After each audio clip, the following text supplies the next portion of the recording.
So I am on a train to Scituate, my brother's in-laws' beach house is down there. We usually go there on 3rd every year, but because the rain and everything was happening yesterday and whatever, we ended up going today, or we're ending up going today, which is great.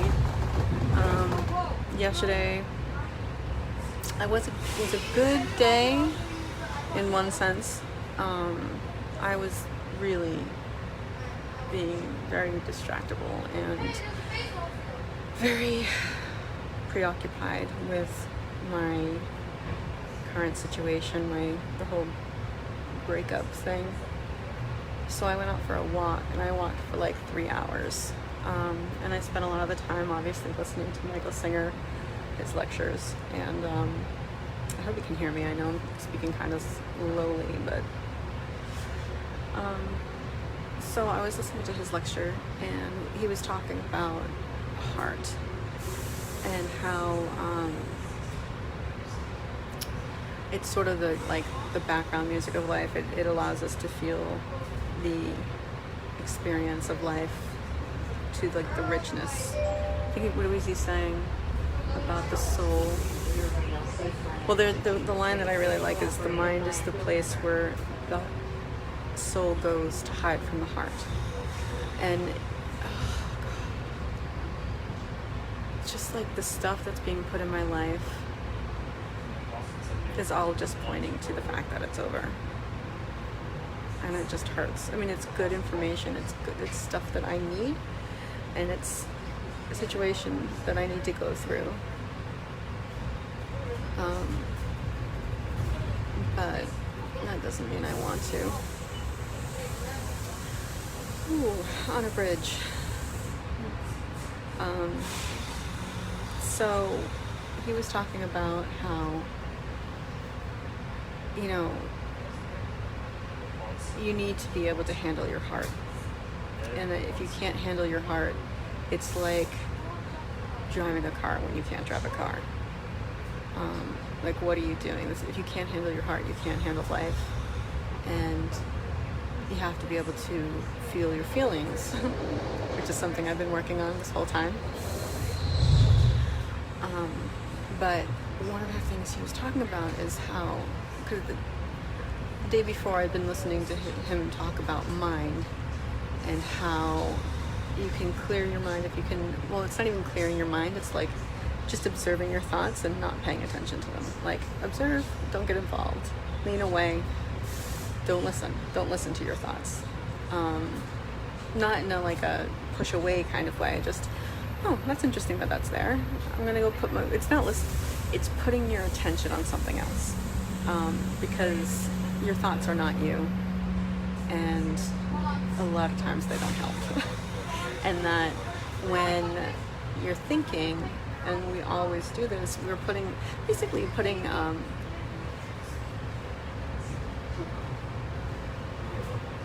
something like a buffer between us and life, like the real experience of life. And if we can get away from our thoughts, we can actually experience the fullness of life in the moment and appreciate creation as it is, instead of wanting it to be some other way. In heart, but so he was saying that you train yourself essentially that to not listen to your feelings and to listen to your heart, can I get this right? Not listen to your mind, and thereby allowing your soul to, like, the Shakti, the universal energy to flow through you, and just, you'll be happy. Basically, it's like the happiness that can't be described if you can just get out of your own way and enjoy being conscious of the world and creation and of energy and light and love. And so I was kind of confused, because I was like, well, what about, like, if something bad's happening, you can't be happy then. So I was confused about it and kind of turning that around in my mind, and I had a discussion with my friend Dave about it, and he kind of cleared it up. We kind of cleared it up together, and then I was listening to Michael Singer's lecture on the heart, and he was saying that, like, of course you're not, like, that's a question that he gets often, which is, I'm like, he must get that question often, like, he's gonna have to answer it in a, in a subsequent lecture. Oh my god. So he said that the point is to experience the emotion, because the heart is this thing that allows us to feel the richness of life and life experience and creation. And the trick is not to run away from it, to observe it, because again, like, even just like the mind is not us, the heart is not us, we just happen to be experiencing it. I mean, it is our heart, it's just not who we are, because we are pure consciousness. So, ladies and gentlemen, we apologize for the delay. There's a switch problem up ahead. Should be just a couple of minutes, and then we'll be underway. Quincy Center will be our next station stop. Okay, we're good. So, yeah, you have to be able to experience the broadest range of emotions that you can without freaking out. You have to be able to handle your heart. What was like one of the, there's so many good quotes from it, but basically any emotion that comes along should be able to not, I mean, you're not going to be happy. Like, if you feel a deep sadness, you're not going to be happy, but you should be able to appreciate the beauty of the sadness, the beauty of every experience we have in this life,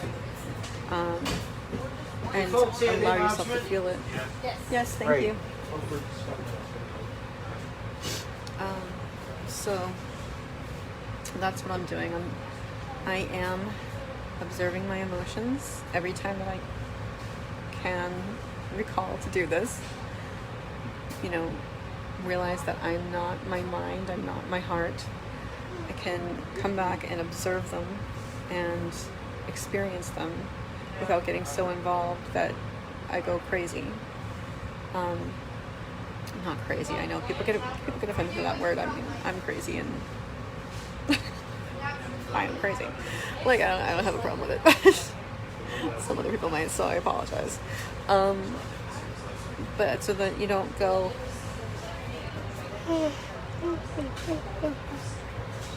so you're not carried away by them, and you don't make decisions based on them, and your life isn't driven by them, and you aren't controlled by them. Just experience them. And that was very useful as I walked around. Then I went home and I was feeling my emotions, and I keep wanting to say trying to accept that it's over, but I'm not supposed to use the word try anymore, because it comes from a place of lack and scarcity. And if I do say try to accept, that's me holding on to not accepting. But I hate saying I accept it, because I don't want to. I really don't want to. I don't want it to be true. I don't want to accept it. But it is what's happening. It is what reality is right now. And I'm monitoring my thoughts, because they do keep jumping up every time I say I accept it, and come up with some other way that it could change, or you never know in the future, blah blah blah.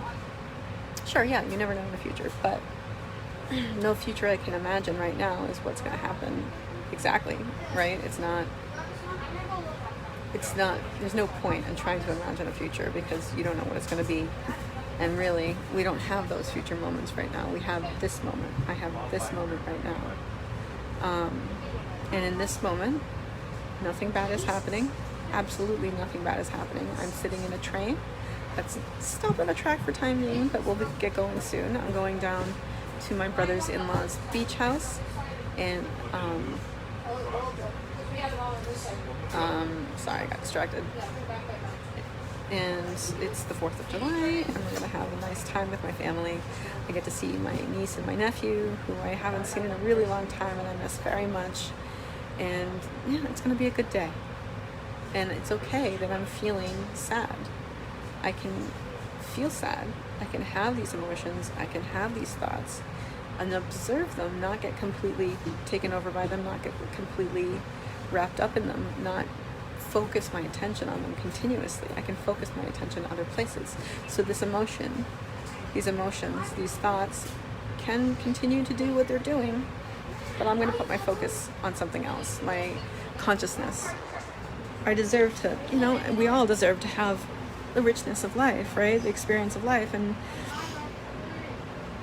it's not just sadness, right? Life is so much more complex than that. And last night, as I was going to sleep, one of the thoughts that occurred to me was like, yeah, I'm sad, but I can go to bed at night with the love from our relationship in my heart, with his love in my heart. And it felt comforting and good and stable, which made me happy, but at the same time sad.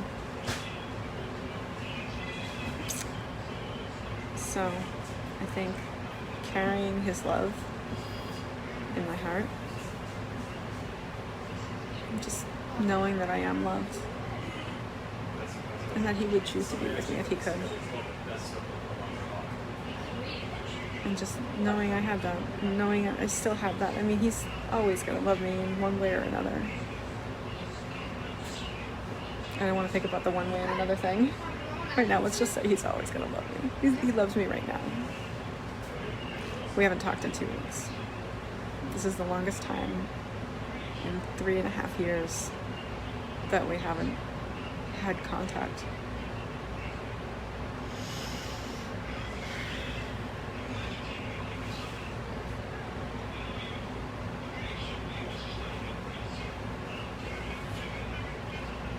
This is all a good experience. This is all something I need. I'm grateful for the universe for putting this in my life. My hair is all over the place. I'm grateful for the universe for putting him in my life and for doing this. I don't like it. I don't have to like it. I just have to accept it. So, and it's teaching me something. I'm growing exponentially, emotionally and spiritually, and I wouldn't be if this weren't happening. If we were together, I wouldn't be growing like this emotionally and spiritually. I wouldn't have to. So I'm glad and I'm grateful. And feeling the pain of the breakup is honoring the relationship. It's honoring my love for him. It's honoring the relationship and honoring my love for him and honoring his love for me. Just allowing myself to feel it and be calm and realize that the pain of it is as beautiful as the joy. I don't know about that. I don't know that I don't think that's something I can, I don't think that's something I feel yet. I hope it will be. But right now, it's just his love that I can carry in my heart. Anyway.